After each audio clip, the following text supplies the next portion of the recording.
The religions of the modern world continue to evolve with advances in society, and often by dividing into branches.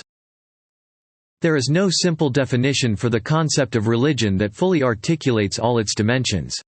Encompassing spiritual, personal, and social elements, this phenomenon is ubiquitous, appearing in every culture from prehistory to the modern day, as evidenced in the cave paintings and elaborate burial customs of our distant ancestors and the continuing quest for a spiritual goal to life.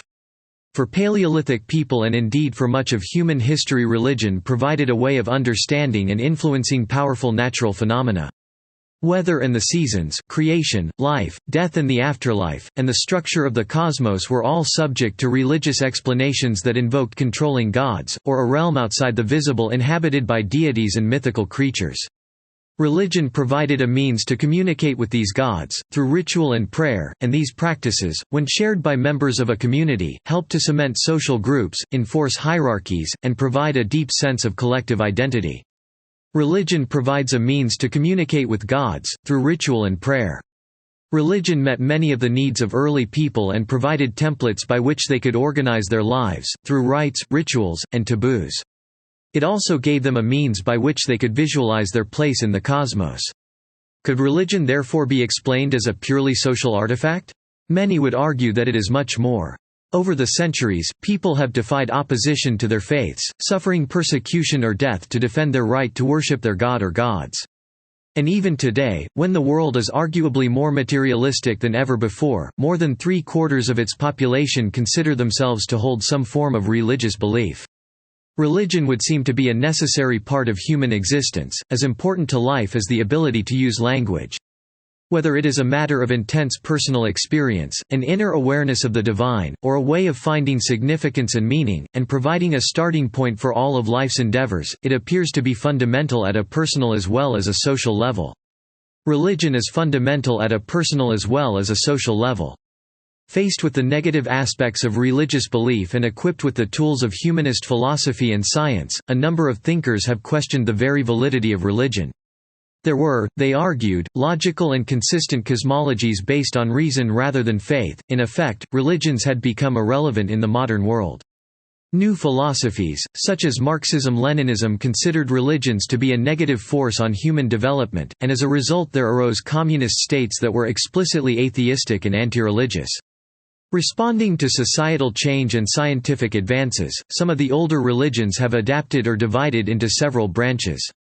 Others have steadfastly rejected what they see as a heretical progress in an increasingly rational, materialistic, and godless world. Fundamentalist movements in Christianity, Islam, and Judaism have gained many followers who reject the liberal values of the modern world. At the same time, many people recognize a lack of spirituality in modern society, and have turned to charismatic denominations of the major religions, or to the many new religious movements that have appeared in the past 200 years. Others, influenced by the New Age movement of the late 20th century, have rediscovered ancient beliefs, or sought the exoticism of traditional religions with no connection to the modern world. Nevertheless, the major religions of the world continue to grow, and even today very few countries in the world can be seen as truly secular societies. Elements of the natural environment were given supernatural significance or personified as spirits. The question of why human beings first developed the idea of a world beyond the visible one in which we live is complex. Motivated by an urge to make sense of the world around them, particularly the dangers and misfortunes they faced, and how the necessities of life were provided, people in early societies sought explanations in a realm that was invisible to them, but had an influence over their lives. The idea of a spirit world is also associated with notions of sleep and death, and the interface between these and consciousness, which can be likened to the natural phenomenon of night and day. In this twilight zone between sleep and waking, life and death, light and dark, lie the dreams, hallucinations, and states of altered consciousness that suggest that the visible, tangible world is not the only one, and that another, supernatural world also exists, and has a connection with our own. Sleep and waking, life and death suggest that the visible, tangible world is not the only one. The figures of humans, animals, and human-animal hybrids in Paleolithic cave paintings are often decorated with patterns that are now thought to represent the involuntary back-of-the-retina patterns known as entoptic phenomena. They represent a permeable veil between the physical and the spirit worlds. It is impossible to ask the Paleolithic hunter-gatherers of Europe about the beliefs and rituals that lie behind their cave paintings, but in the 19th century it was still possible to record the cultural and religious beliefs of the Zam of southern Africa, a now extinct clan of San hunter-gatherers who made cave paintings reminiscent of those of the Stone Age, for similar reasons. The spiritual life of the Zam San offered a living parallel to the religious ideas archaeologists have attributed to early modern humans. The mythology of all San people is modeled closely on their local environment and on the idea that there are both natural and supernatural realms that are deeply intertwined. In their three-tiered world, spirit realms lie both above and below the middle, or natural, world in which humans live. Each is accessible to the other, and whatever happens in one directly affects what happens in the other. Humans with special powers could visit the upper or sky realm, and travel underwater and underground in the lower spirit realm. In Zam myth, elements of the natural environment were given supernatural significance or personified as spirits. Supernatural figures could take the form of the animals they shared their lands with, such as the eland, a type of antelope, the meerkat, and the praying mantis. The creator, Kagan, who dreamed the world into being, usually took human form but could transform into almost anything, most often a praying mantis or an eland. While he was the protector of game animals, he would sometimes transform himself into one in order to be killed and feed the people. Many aspects of the natural world described in Zam stories feature the interaction of the supernatural beings with humans, how they have an interest in this world, and how humans can, in turn, act to influence and please them. All San people believe that the spirit realms are accessible, in altered states of consciousness, to those who have a supernatural potency, known as Gi, imparted to humans and animals by their creator. The trance dance is a key religious ritual used to access the spirit world. The trance dance is the key religious ritual in which the San can use this power to access the spirit world via trance, and launch their essential selves up through the top of their heads and into the spirit world. There, they may plead for the lives of the sick, and return with healing power so that they can drive out the arrows of disease fired by the dead from the other world. The Zam offered prayers to the moon and stars to give them access to spiritual power, as well as good luck in hunting. Special people can visit other worlds, the power of the shaman. Shamanism describes one of humankind's oldest and most widespread religious practices, based on a belief in spirits who can be influenced by shamans. These shamans, men or women, are believed to be special people who possess great power and knowledge. After entering an altered state of consciousness, or trance, they are able to travel to other worlds and interact with the spirits who live there. Shamans are believed to possess great power and knowledge, and can travel to other worlds. Bargaining with the powerful spirits who control these other worlds is often a key aspect of the shaman's activities. For example, the shaman often requests the release of game animals, essential in some traditional societies, from the spirit world into this world, to gain insight into the future, or for remedies to cure the sick. In return, the spirits may ask humans, via the shaman, who acts as an intermediary, to make offerings to them or to observe certain rules and codes of conduct. Shamans play an important role as healers of the sick. This role emphasizes that their journeys are not simply personal and private, but are undertaken primarily to alleviate suffering and hardship in the community. In Europe, shamanism was a dominant feature of many societies from around 45,000 years ago up until the modern era. The longest recorded history of shamanism in Europe, however, is in northern Scandinavia, in the area now known as Sapmi, formerly Lapland. Here the Sami people, semi-nomadic reindeer herders and coastal fishers, maintained a fully shamanic religion into the early 18th century, which has been partially revived in recent decades. Sami shamans, or noidi, could inherit their calling or be chosen directly by the spirits. In some other cultures, those chosen to be shamans often experienced a period of intense illness and stress, as well as visionary episodes in which they might be killed and then brought back to life. Three things helped the Sami shaman enter a trance. The first was intense physical deprivation, often achieved by working naked in the freezing Arctic temperatures. The second was the rhythmic beat of the sacred rune drum among similar peoples, such as the Yakut and Buryat. The drum is called the shaman's horse. The drum was decorated with images of the world of the gods above, the world of the dead below, and the world inhabited by humans, the earth, the three realms connected by the world tree. The third way the shaman was helped to enter a trance was through the ingestion of the psychotropic, mind-altering fly agaric mushroom Amanita muscaria. After taking the mushroom, the shaman would fall into a trance and become rigid and immobile, as if dead. During this process, male Sami guarded the shaman, while the women sang songs about the tasks to be performed in the upper or lower realms, and songs to help the shaman find his or her way home.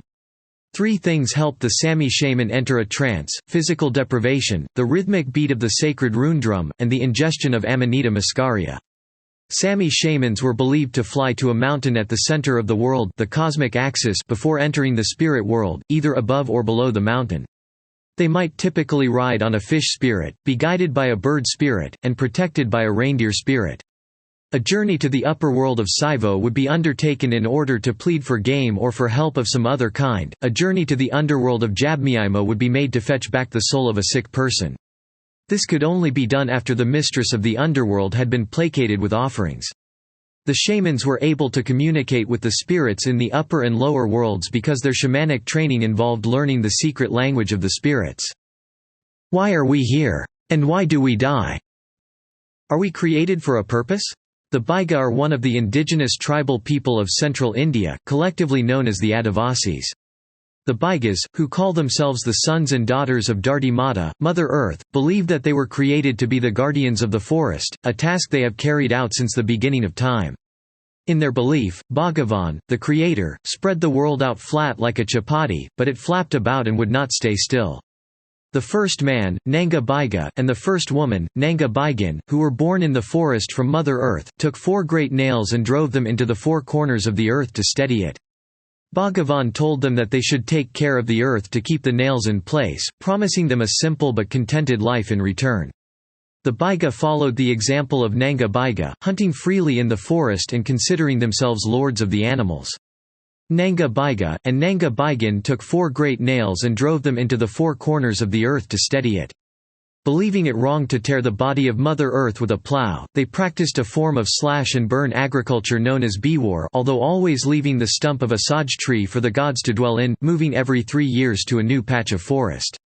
However, 19th-century British officials opposed the Baigas' methods, forcing them to abandon their traditional axe and hoe cultivation and take up the hated plow. They were permitted to practice biwar only in the reservation of Baiga Chowk in the Mandala Hills. According to Maori belief, death did not exist at the beginning of the world but was brought into being following an act of incest. In one version of the Maori myth, the forest god, Tane, grew up between and separated his parents, Rangi, the sky god, and Papa, the earth goddess, because they forced him to live in darkness. He then asked his mother to marry him, but when Papa explained that this could not be, Tane shaped a woman from mud and mated with her. According to Maori belief, death was brought into being following an act of incest. The result of this union was a beautiful child, Hine Titama. She became Tane's wife, unaware that he was also her father. One day, however, she discovered the terrible truth, and descended in shame to the darkness of Po, the underworld. It was from this moment that humankind's descent to the realm of death began. When Tane visited his wife, she told him, "Stay in the world of light, and foster our offspring.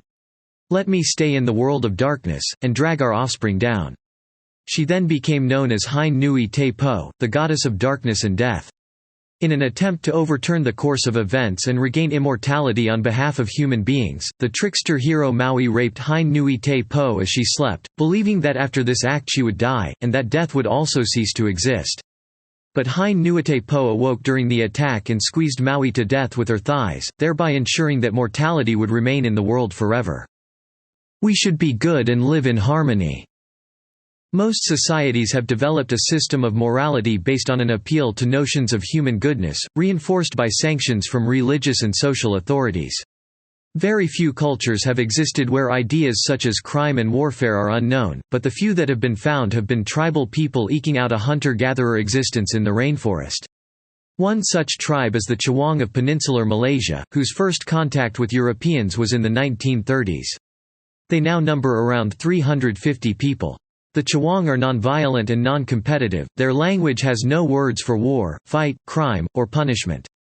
They believe the first human beings were taught the right way to live by their culture hero Yinlugan Bud, a forest spirit who existed before the first humans.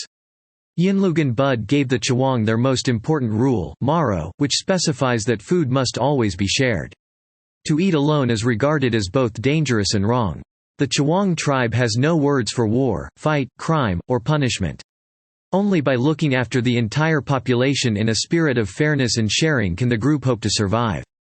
The Chewang believed that violation of their moral code, by not sharing food, by showing anger at misfortune, by expressing anticipation of pleasure, or by nursing ungratified desires, will have supernatural repercussions such as illness, or physical or psychic attack, either by a tiger, snake, or poisonous millipede, or the ruai or soul of the animal. Everything is connected. Living in the environment of the Orinoco Delta, where the land is divided into countless islands by a network of waterways, the Warao tribe see the world as flat, the earth is just a narrow crust between water and sky. They believe that Hahuba, the snake of being, the grandmother of all living things, is coiled around the earth, and that her breathing is the motion of the tides. Their various gods, known as the Ancient Ones, live on sacred mountains at the four corners of the earth, with the Warao living at its very center. In villages under the particular protection of one of the gods, the temple hut also contains a sacred rock in which the god dwells. The Warao tribe believe that Hahuba, the snake of being's breathing is the motion of the tides. The Warao gods depend on humans to nourish them with offerings, especially tobacco smoke. In return, the Warao depend on the gods for health and life. This lifelong bond with the gods is established as soon as a baby is born. The child's first cry is said to carry across the world to the mountain of Ariawara. The god of origin, in the east, in return, the god sends back a cry of welcome. Soon after a baby is born, Hahuba, the snake of being, sends a balmy breeze to the village, to embrace the new arrival. From that point on, the baby becomes part of the complex balance between natural and supernatural that forms the web of Warao daily life. We exist to serve the gods. Until Christianity arrived in Tikopia in the 1950s, all the residents of this small Pacific island devoted themselves to ritual for 2 weeks twice a year, as they undertook the work of the gods. At these times, they performed duties to propitiate the Atua, spirits or gods, believing that they, in turn, would ensure plentiful harvests. The work of the gods was a form of worship expressed as a system of trade between humans and spirit beings. The Tikopians performed the rituals, and the gods granted the people the necessities of life.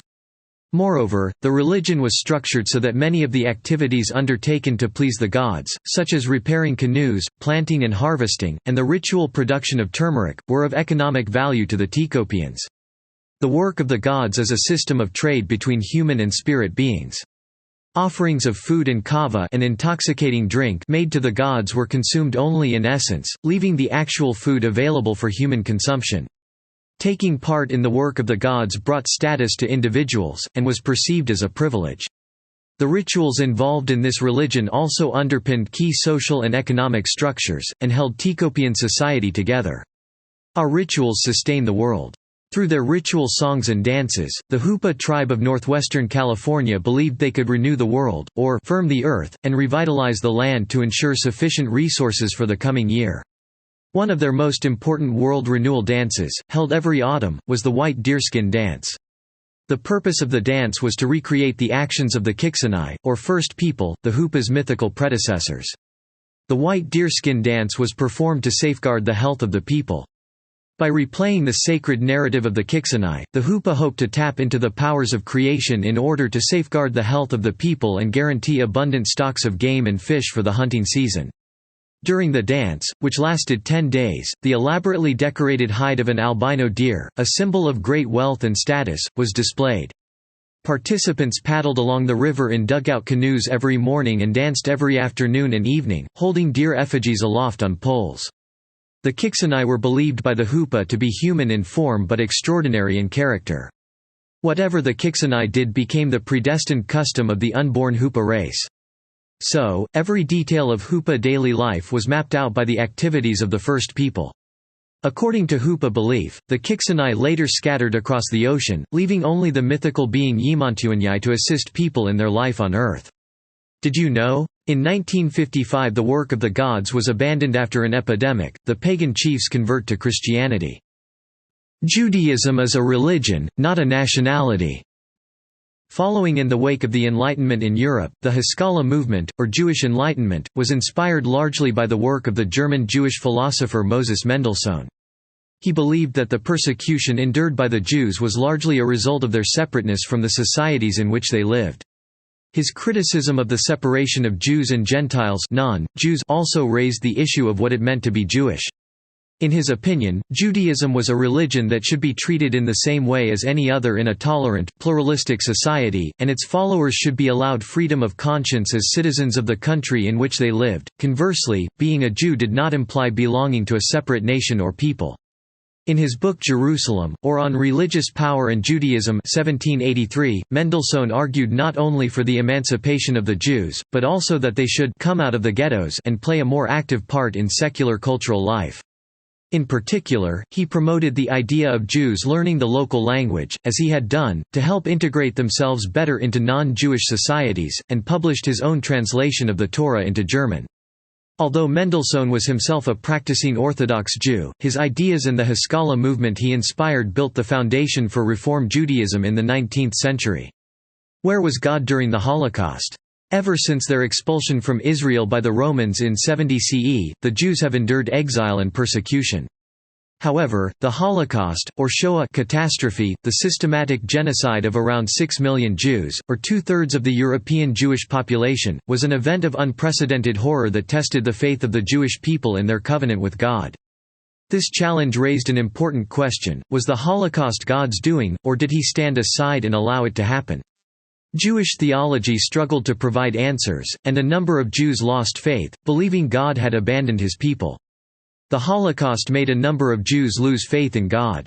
Different groups of Jews offered a range of other interpretations of the Holocaust. Some saw it as being no different from the persecutions they had already suffered, except in scale.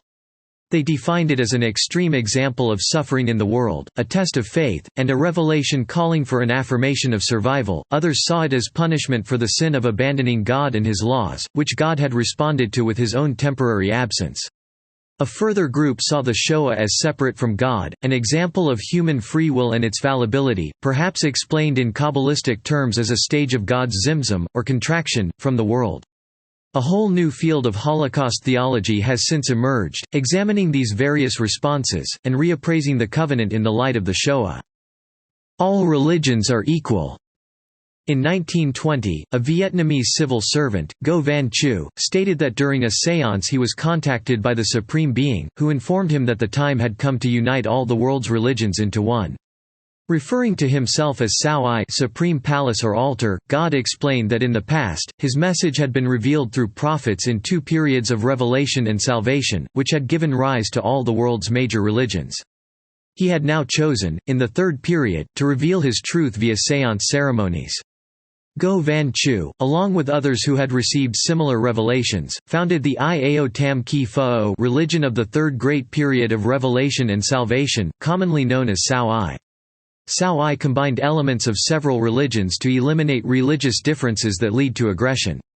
Combining elements of several religions, especially Buddhist and Confucian philosophy, Sao-I reveres the prophets of all the major world faiths, along with more surprising figures such as Joan of Arc, Shakespeare, Victor Hugo, and Sun Yat-sen. In unifying the world's faiths and removing the religious differences that lead to aggression, Sao-I hopes to achieve world peace. Despite this ambition, the movement became associated in the mid-20th century with the Vietnamese nationalist movement, and was involved in political and military resistance to French colonialism and, later, communism. We have forgotten our true nature. Scientology as a religious philosophy evolved from the work done by science fiction author L. Ron Hubbard in the 1930s and 1940s on Dianetics. This was a self-help system based on elements of psychotherapy with an emphasis on dealing with past traumatic experiences to achieve spiritual rehabilitation. This process of counseling, known as auditing, is at the heart of Scientology. Scientology is a self-help system based on elements of psychotherapy. Followers of Scientology believe that man's true spiritual nature is embodied in an eternal spirit known as the Thetan, which has been reborn continually in human form, and has consequently lost its true nature of spiritual purity. By undergoing one-on-one auditing, using an e-meter, an instrument for detecting electric current, designed by Hubbard, practitioners can free their unconscious minds of images of trauma, known as engrams, and return to the state of clear, their true spiritual identity. Progressing through various levels of auditing, they eventually reach the level of operating Thetan, and rediscover their original potential. Hubbard was keen to secure celebrity endorsement for Scientology, and this, along with the high cost of one-to-one auditing sessions and study materials, led to accusations that it was a money-making cult. After protracted court cases in the US and elsewhere, Scientology now has tax-exempt status as a religion in some parts of the world, but is still not recognized in many countries. Did you know, 1st century CE Jesus, revered as a saint in Sao I, promises to return to earth to complete God's purpose for humankind. The end of the world is nigh. The Jehovah's Witnesses emerged from the Bible student movement in the United States in the 1870s. They see their faith as a return to the original concepts of 1st century Christianity, and refer to this early interpretation of the Bible as the truth. The group believes that all other religions, and all forms of present-day government, are controlled by Satan, and face complete destruction in the battle at Armageddon with Satan, when only true Christians, Jehovah's Witnesses, will be spared. The Jehovah's Witnesses believe that all other religions are controlled by Satan. According to the movement, the present world era is nearing its end, having entered its last days in October 1914. This was first thought to be the beginning of the battle at Armageddon, but is now accepted as the time when God, known as Jehovah, entrusted the rule of the kingdom of heaven to Jesus Christ, who then expelled Satan to earth. During this final phase, Jesus, aided by a faithful and discreet slave in the governing body of Jehovah's Witnesses, will maintain his invisible rule over earth. For Jehovah's Witnesses there is no literal second coming, rather, Jesus will at some unknown point begin the battle against Satan, after which God will extend the kingdom of heaven, creating an earthly paradise under Christ's millennial reign. They believe Christ to be God's representative ruler and not part of a trinity. Similarly, the Holy Spirit is not part of the deity, but manifests in forces such as gravity. For Jehovah's Witnesses there is no second coming of Jesus. During the 1,000-year reign of Christ on earth, a prolonged judgment day, the dead will be resurrected and judged by Jesus, facing a final test when Satan is released into the world. Only true believers, a select 144,000 Jehovah's Witnesses, will remain when Jesus passes the rule of the kingdom back to God. Because of their dismissal of other faiths, even other Christian denominations, as corrupted by Satan, Jehovah's Witnesses have been rejected by most other religions. Public opinion has been adversely affected by their insistent door-to-door evangelizing and the selling of their publications The Watchtower and Awake, which nevertheless command high circulation figures worldwide. But their rejection of corrupt government has had surprising results. Many Jehovah's Witnesses who would not fight for the Nazis ended up in concentration camps. Elsewhere, their refusal to engage in the wars of secular governments helped to bring about changes to the laws of conscientious objection, and their refusal to compromise their beliefs has led to many court cases and influenced civil rights legislation in several countries. Jehovah's Witnesses believe Christ to be God's representative ruler and not part of a trinity. Similarly, the Holy Spirit is not part of the deity, but manifests in forces such as gravity. The Lion of Judah has arisen. Unlike the Creole religions that developed among the black slaves in the Caribbean, Rastafari has little to do with traditional African religions. Instead, the movement is largely based on the Christian Bible. It nevertheless emphasizes its binding links to Africa. Rastafari followers dislike the term Rastafarianism, and indeed all isms is as much a political or social movement as a religious faith. It emerged during a period of increasing awareness of the Africanness of the black population of the New World. Pan-Africanism, the movement to unite and inspire people of African descent, was also on the rise. This movement had begun in the 19th century, but gained momentum in the 1920s and 1930s, particularly through the work of the political activist Marcus Garvey (1887–1940). Pan-Africanism is the movement to unite and inspire people of African descent. He was especially influential in his native Jamaica, which at that time was still under British rule. Garvey's denunciation of oppression and exploitation chimed with many Jamaicans, especially as large numbers lived in poverty. The vast majority of Jamaicans were descended from African slaves, and had been forced to adopt the British slave owners' mainly Protestant Christianity, while their own African-based religious beliefs and traditions had been largely quashed. What evolved was therefore a uniquely black Jamaican interpretation of the Christian scriptures, rather than a synthesis of African and Christian beliefs. Inspired by black nationalism and Pan-Africanism, some Jamaicans claimed that much of the Bible had been changed by white men as part of their ongoing oppression of Africa and Africans. They interpreted the Old Testament's Zion as Africa, and believed that a savior would come to rescue African peoples from oppression by Babylon, the corrupt Europeans. The savior was prophesied to come to Zion from the family of Judah. When Rastafari came to the throne of Ethiopia with the dynastic title His Imperial Majesty Haile Selassie I, conquering lion of the tribe of Judah, elect of God and king of the kings of Ethiopia, the prophecy was seen as fulfilled, and the Rastafari movement was born. Most Rastafarians believe Haile Selassie to be the second coming of Jesus, an incarnation of their God, Jah, but some see him as simply God's earthly representative and ruler. Most Rastafarians believe Haile Selassie to be the second coming of Jesus. Rastafari spread in the post-World War II years as Caribbean migrants left to seek work in Britain and America. Jamaican culture and music, especially reggae, became very popular in those countries in the 1960s and 1970s, and Rastafari gained a considerable following in its wake. Conclusion. Over the centuries, people have defied opposition to their faiths, suffering persecution or death to defend their right to worship their god or gods. And even today, when the world is arguably more materialistic than ever before, more than 3/4 of its population consider themselves to hold some form of religious belief. Religion would seem to be a necessary part of human existence, as important to life as the ability to use language. The major religions differ in their definitions of what constitutes a good life, and the line between moral philosophy and religion is far from clear in belief systems, but certain basic moral codes have emerged that are almost universal. Religious taboos, commandments and so on not only ensure that the will of the god or gods is obeyed, but also form a framework for society and its laws to enable people to live peaceably together.